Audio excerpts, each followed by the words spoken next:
donde no puedo hablar, es la verdad, donde no hay apariencias.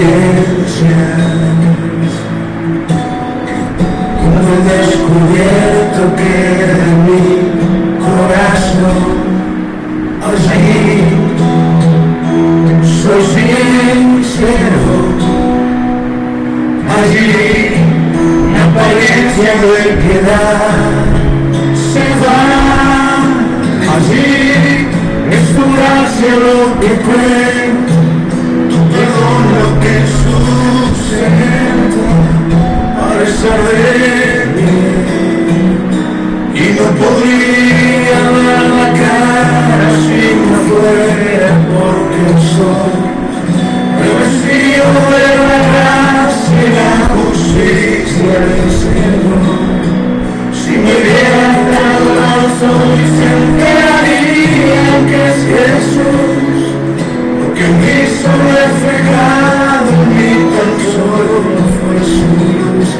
Es por tu gracia y tu perdón que podemos ser llamados instrumentos de tu amor. Es por tu gracia y tu perdón y justicia que la lejos de tu perfección. Y no podría dar la cara si no fuera porque soy revestido de la gracia y la justicia del Señor. Si me hubieran dado la luz se enterarían que es Jesús, lo que me hizo reflejar mi tan solo fue Jesús. Y es por tu gracia y tu perdón que podemos ser llamados instrumentos de tu amor. Y es por tu gracia y tu perdón y justicia que da lejos de tu perfección.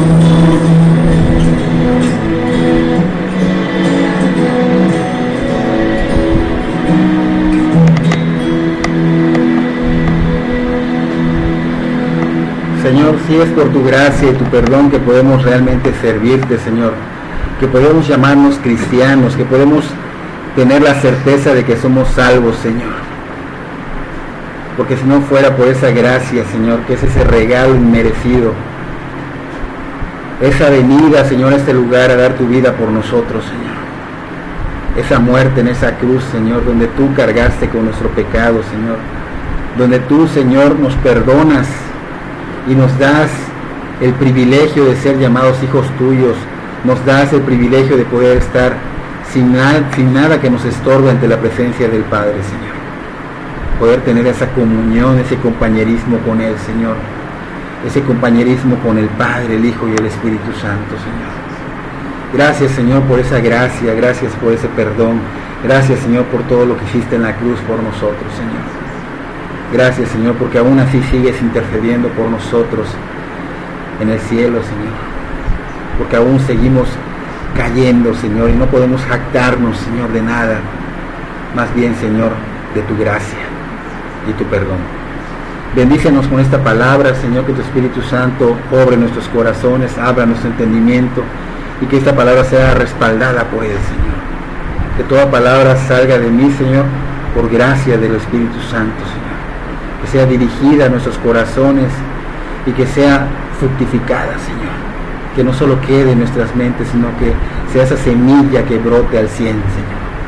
Gracias te damos en el nombre de Cristo Jesús. Amén y amén. Podemos sentarnos.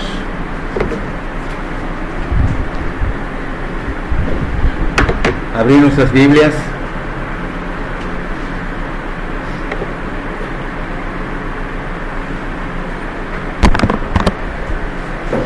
Nos quedamos en Mateo 13.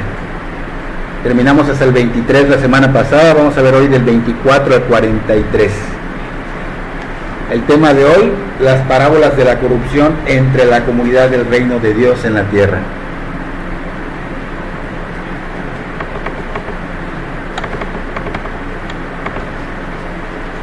Antes de comenzar con nuestra lectura de nuestro texto, tenemos que recordar que Dios es quien gobierna todo el universo. Es Dios que a través del hombre gobierna esta tierra.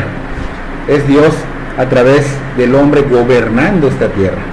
Recordemos que Dios estaba en armonía, Padre, el Hijo y el Espíritu Santo, y ellos fueron quienes crearon este universo, esta tierra, y ellos fueron quienes crearon al hombre. Y a través del hombre se ha dado este gobierno para que Dios gobierne a través de él. Dios puso a Adán para gobernar, luego puso a los patriarcas, luego puso a los monarcas y a los sacerdotes, y después puso profetas, y a través del Señor Jesús, cuando vino a esta tierra, él también fue el que gobernó. Y después de su muerte en la cruz quedaron ¿quiénes? Los apóstoles.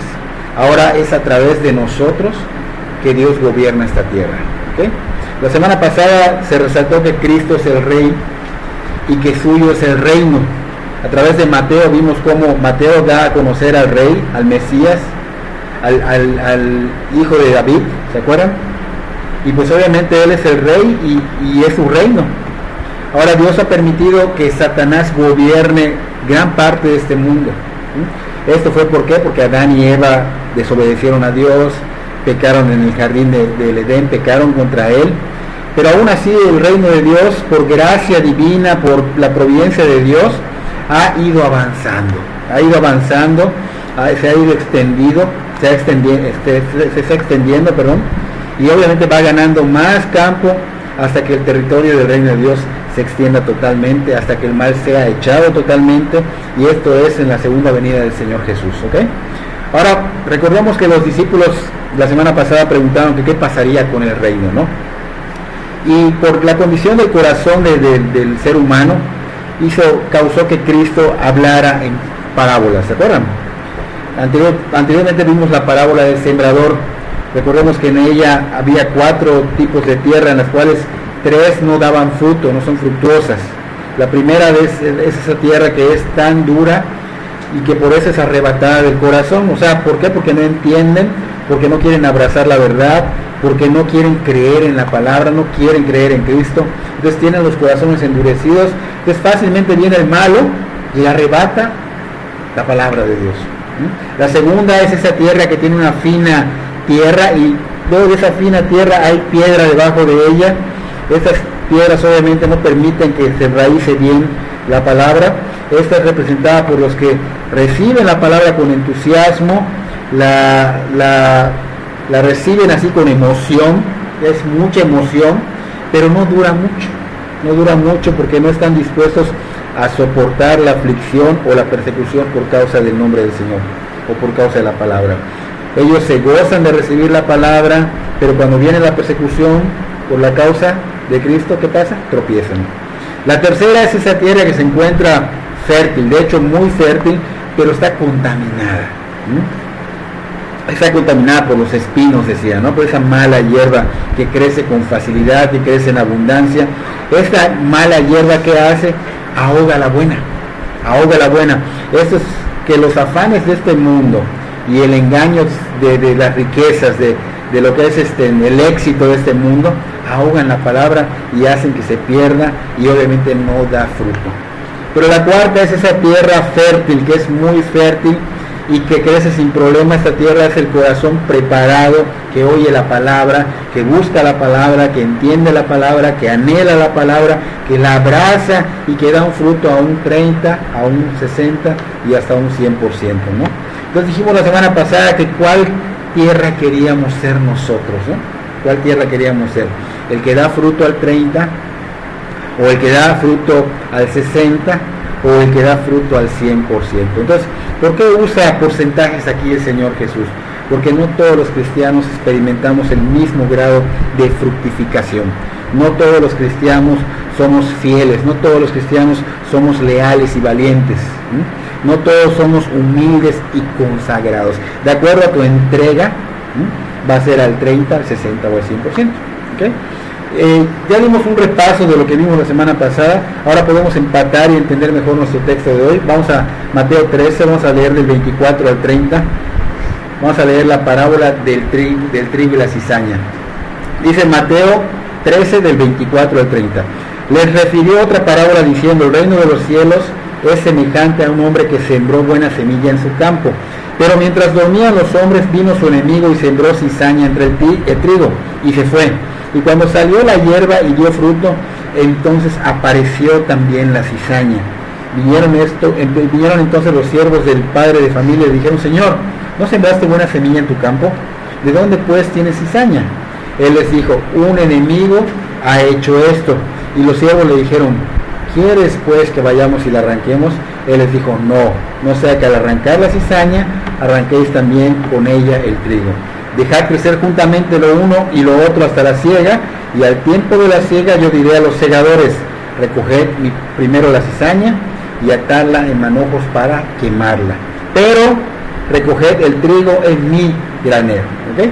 Vemos de nuevo la palabra parábola, que significa lanzar al lado de, dijimos la semana pasada, ¿se acuerdan? Es una historia que se lanza al lado de la verdad, y obviamente es para que pueda tener un mejor entendimiento. ¿Okay?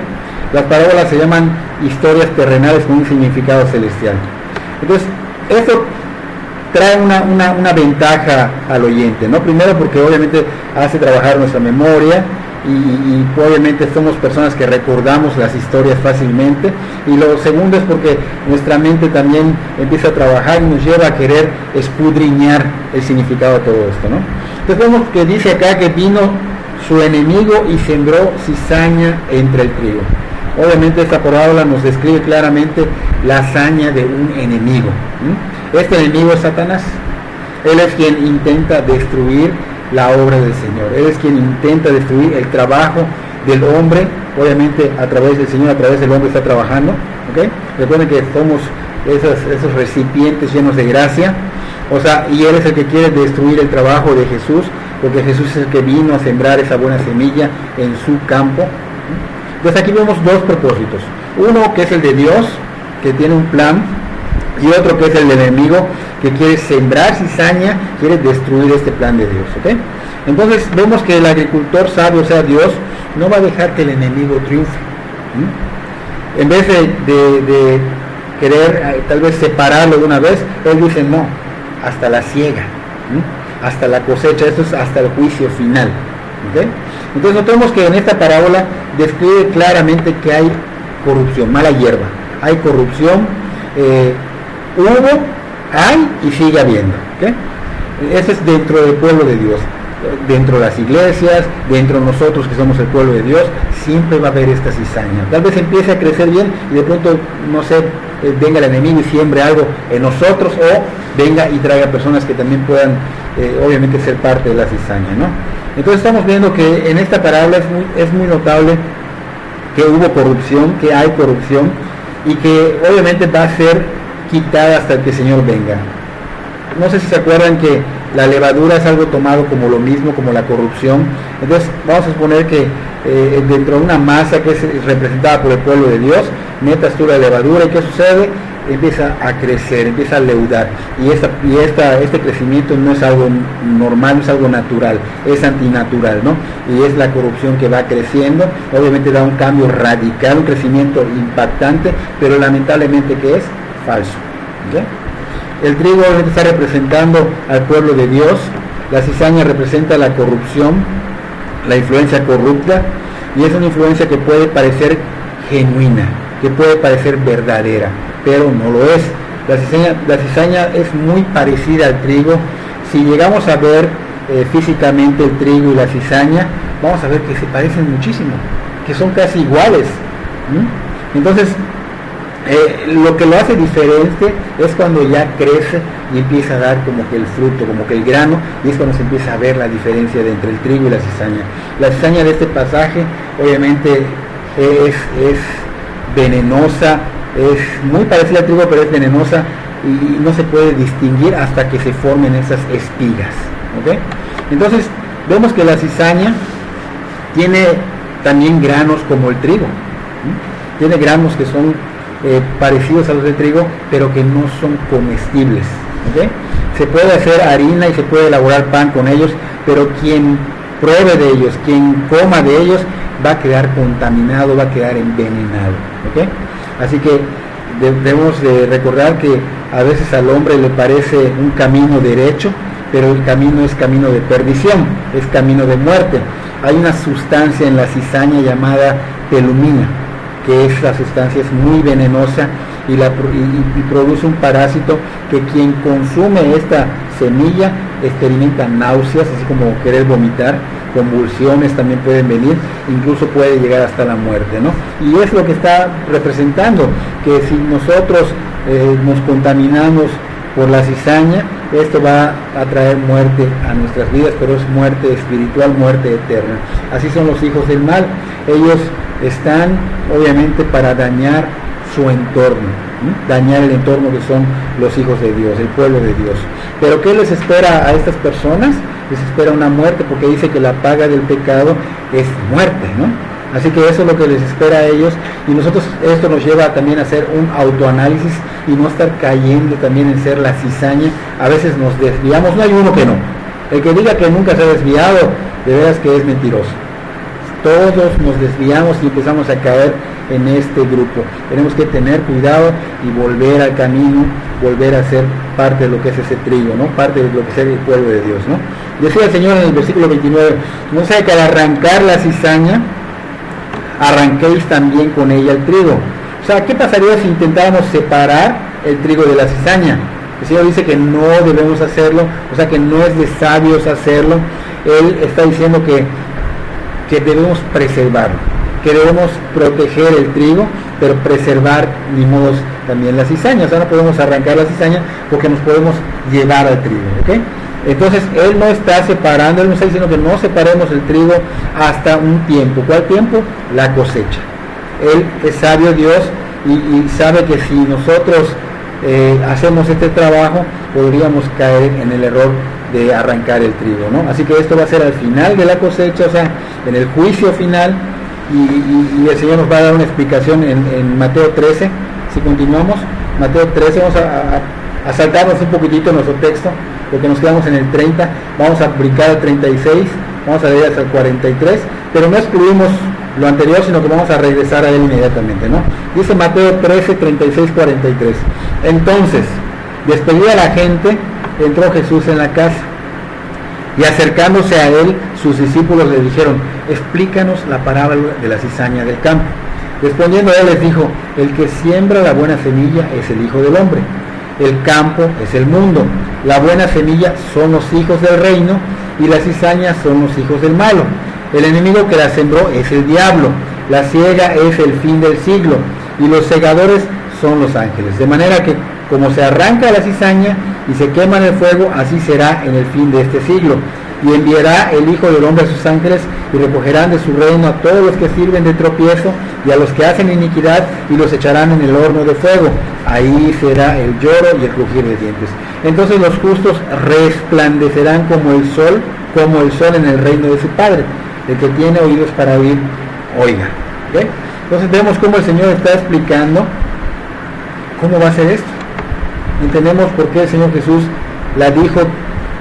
dijo esta explicación justo después de explicar la parábola del sembrador, especialmente con la semilla que creció entre espinos. Recuerden que vimos en Mateo 13:22 que la semilla crece entre espinos y luego obviamente esos espinos la ahogan, ¿no? Entonces vemos que surge esta pregunta en la sabiduría del hombre, el separar el grano de la hierba mala. La parábola obviamente nos da una respuesta, nos da la respuesta como no hagas esto, una negativa. O sea, significa que el pueblo de Dios, el pueblo del Mesías, no debe meterse a separar, más bien que le corresponde al Señor. Le corresponde al Señor. El Señor dice que claramente va a decirle a sus ángeles que separen, ¿okay? A ellos les va a corresponder separarlo. Así que hay que dejarlo en manos del Señor, y en el tiempo del Señor se va a hacer esta cosecha. Y si Él dice que se va a hacer, es porque se va a hacer, porque hará, ¿no? Entonces, de las primeras dos parábolas que el Señor Jesús enseña, es fácil suponer que los discípulos podrían haber estado así como que un poco desanimados por lo que oyeron, ¿no? Porque, bueno, la parábola del sembrador, vemos que son 4 tierras, de las cuales solo 3 son las que dieron fruto. Entonces como que viene como un desánimo, ¿no?, de parte de ellos. De la parábola del trigo y la cizaña, también vemos que aprenden que Satanás va a estar dando todo, haciendo su máximo esfuerzo. ¿Para qué? Para destruir esta obra, ¿no? Para obviamente hacer cumplir el cometido de separar, o de separarnos del Señor, ¿no? Entonces vemos cómo esto tal vez trajo desánimo a los discípulos, ¿no? Porque dices, bueno, primero de 4 solo 3 tierras, o sea, 3 tierras no fructificaron y solo una fructificó. Y segundo, pues el mal está buscando la manera de meter la cizaña para obviamente destruirnos y separarnos de Dios. Entonces vemos cómo esto puede traer desánimo tanto a los discípulos como a nosotros, pero esto no nos debe desanimar porque no culmina acá, no termina acá. Vamos a retroceder un poquitito más de nuestra lectura. Vamos al 31, Mateo 13, 31, 32. Dijimos que regresaríamos a leer esa parte que no leímos, que es la parábola del grano de mostaza, es la tercera. Dice, otra parábola les refirió diciendo, el reino de los cielos es semejante al grano de mostaza, que un hombre tomó y sembró en su campo, el cual a la verdad es la más pequeña de todas las semillas, pero cuando ha crecido es la mayor de las hortalizas y se hace árbol de tal manera que vienen las aves del cielo y hacen nidos en sus ramas.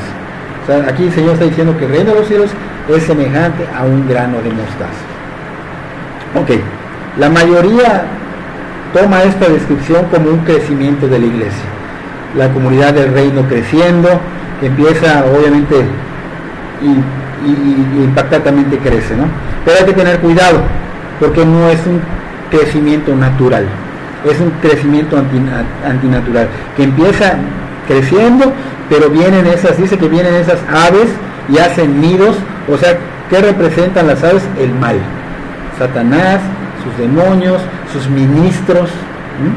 Entonces, ¿qué pasa? Que empiezan a vivir entre la comunidad del reino de Dios, causando daño en su entorno, tergiversando la palabra, haciendo muchas cosas que no son, tratando de arrastrarse a las personas hacia un camino que no es la verdad. Entonces acá mismo vemos que por el contexto anterior y el contexto posterior de las parábolas describen claramente la corrupción en la comunidad del reino de Dios. Igual que vimos en la parábola anterior del trigo y la cizaña, vemos la corrupción que va creciendo dentro del reino de Dios. Entonces, hay una imagen hermosa de la iglesia creciendo. A todos nos gusta que nuestras iglesias crezcan, se llenen de gente, pero hay que tener cuidado que no sea un crecimiento antinatural, porque va a haber obviamente lugares donde se abrigan pájaros que son prácticamente representantes del mal, ministros de Satanás, infiltrados, que obviamente parecen hombres de piedad, parecen mujeres de piedad, pero no lo son. Ahora, dice acá que se hace árbol. La planta de mostaza normalmente crece como un arbusto, es su tamaño normal, pero no como un árbol. Así que no sería un lugar normal que digamos que la semilla de mostaza da un árbol donde va a venir un pájaro o pájaros y donde van a anidar allá. El crecimiento del grano de mostaza como árbol es algo antinatural, ¿no? El Señor Jesús estaba pensando que el uso del árbol en el Antiguo Testamento como una imagen de un imperio grande, ¿no? Pero con otro fin, que era llenarlo de corrupción. ¿Okay? Nos quiere dar a entender que tengamos que tener cuidado, porque va a haber la corrupción en sus iglesias, va a haber la corrupción en el reino de Dios, y que obviamente es antinatural, ¿no? Entonces vamos viendo que el crecimiento del árbol, no un arbusto, era algo que no era de parte de Dios, no por su naturaleza, sino por su tamaño. Una exageración, un crecimiento más allá de lo esperado, es algo que podría causar tal vez para nosotros felicidad porque está creciendo, pero tenemos que analizar y tenemos que discernir si es verdadero. ¿Por qué? Porque no se puede esperar de una semilla tan pequeña un monstruo en un jardín, sino un arbusto, ¿no? Entonces esta parábola describe precisamente en qué se volvió la comunidad del reino en las décadas y los siglos después del cristianismo, después de Cristo, durante el Imperio Romano, y vemos que la iglesia creció considerablemente tan grande en su influencia y dominio que obviamente anidó, hubo corrupción, hubo, dijimos que también leuda la levadura, leuda la masa, ¿no? Podemos tomar ese ejemplo igual. Entonces, ¿qué pasa con tanto leudar la masa como esta cizaña? Pues vemos que son como estos pájaros haciendo sus nidos en las ramas, y es la corrupción que va creciendo, y obviamente se va volviendo un cristianismo pues totalmente diluido, un cristianismo falso, un cristianismo no verdadero, ¿no? Entonces hay que tener cuidado, porque el Antiguo Testamento nos ha mostrado que los pájaros representan el mal, representan a Satanás, sus demonios, representan su reinado, ¿sí? Así como Dios tiene su reino, Satanás tiene su reino, y entre ese reino pues está el hombre que no conoce de Dios. Podemos decir que nosotros éramos antes parte del reino de Satanás. Esto es algo claro en la Biblia, no es una herejía, no estoy diciendo cosas que no son verdad, sino que antes de ser de Cristo, obviamente éramos parte del reino de Satanás, éramos esta cizaña, éramos estos pájaros, ¿sí? Pero por la gracia de Dios, ahora nosotros ya somos parte del pueblo de Dios, somos ese trigo, ¿sí? Y obviamente no podemos perder de vista que el Señor obviamente no va a permitir que este mal, esta maldad crezca, ¿sí? Así que podemos ver en esos tiempos de Jesús, por ejemplo, el Sanedrín, que aparentemente eran hijos de Dios. ¿Y qué pasó? Que el Señor Jesús les dijo: ustedes son hijos del diablo. ¿Por qué? Porque hacen lo que el diablo les dice. O sea, son mentirosos. Y el diablo, su padre, es mentiroso. El Señor se los dice claramente. Y si me acompañan a Apocalipsis 18, capítulo 18, versículo 2, puedo ver un ejemplo de lo que va a suceder.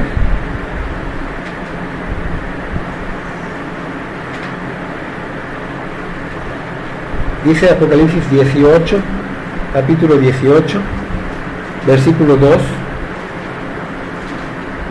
Dice: y clamó con voz potente diciendo: ha caído la gran Babilonia, y se ha hecho habitación de demonios y guarida de todo espíritu inmundo y albergue de toda ave inmunda y aborrecible.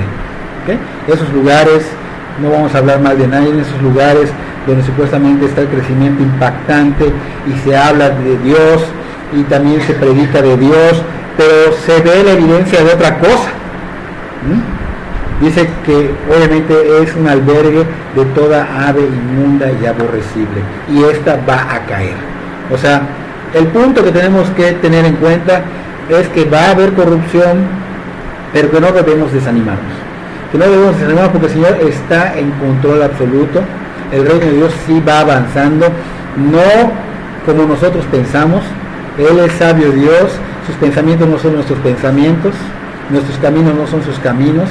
Él de alguna manera está haciendo crecer el reino de Dios, está avanzando, y Él ha dicho que va a haber trigo para su granero, y ese trigo son el verdadero pueblo de Dios. Así que si Él dijo que así será, es porque así será. Él es Dios, Él no miente, Él cumple sus promesas, su palabra. Vamos a hacer ese trigo, va a haber esa cizaña, pero esa cizaña dice que va a ser echada al fuego, donde ¿qué? Habrá un crujir de dientes, donde el fuego no cede, donde el gusano no muere. Y obviamente estamos viendo que el Señor habló mucho del infierno. Tristemente esto casi no se quiere predicar, pero el Señor predicó sobre el infierno.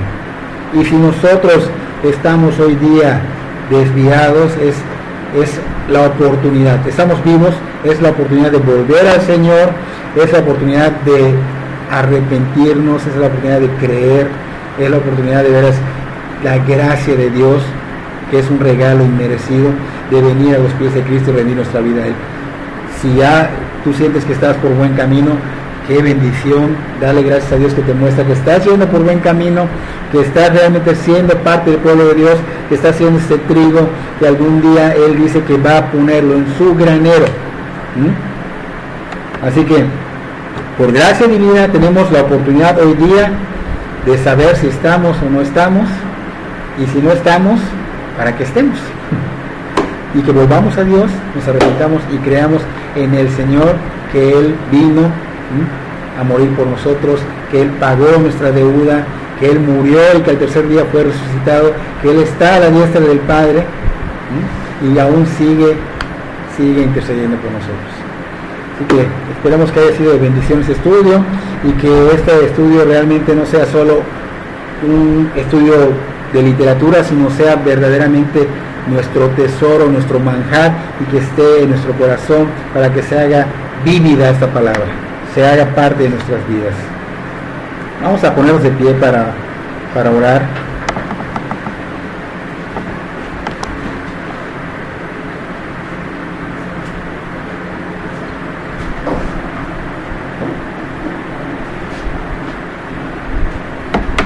Señor, te damos gracias por esta palabra, por este mensaje, Señor.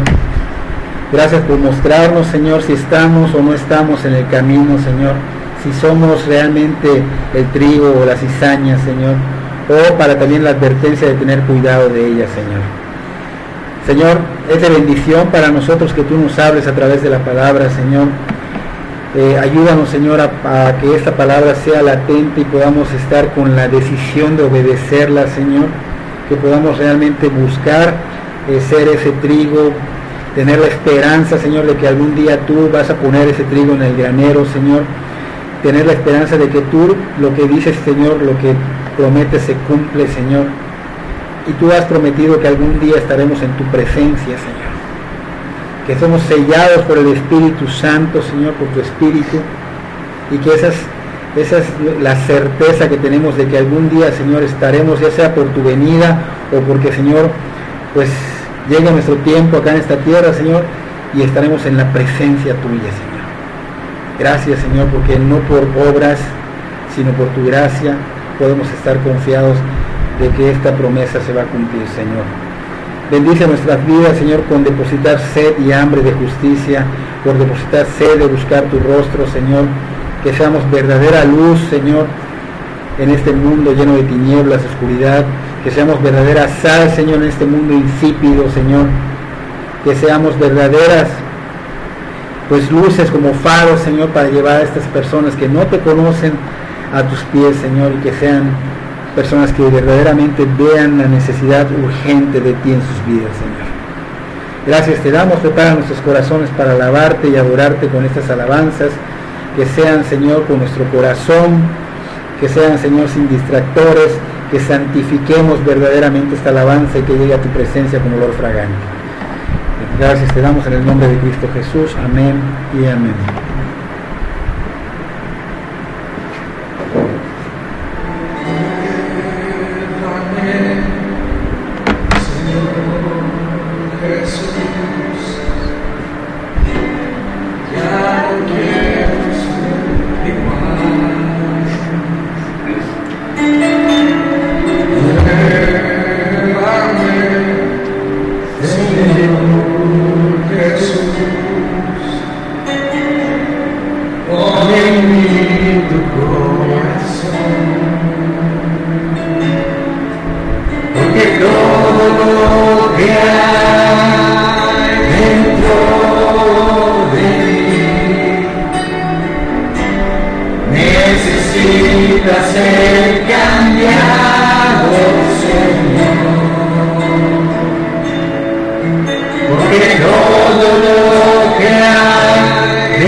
Jesús,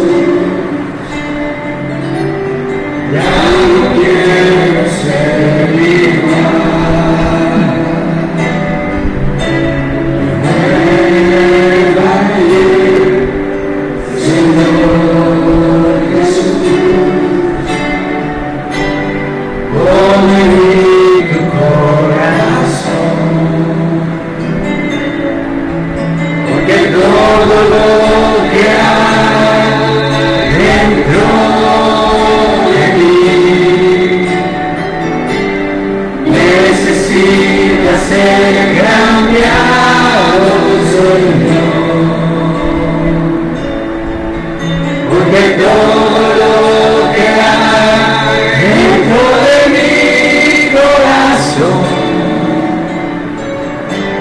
necesita más de ti.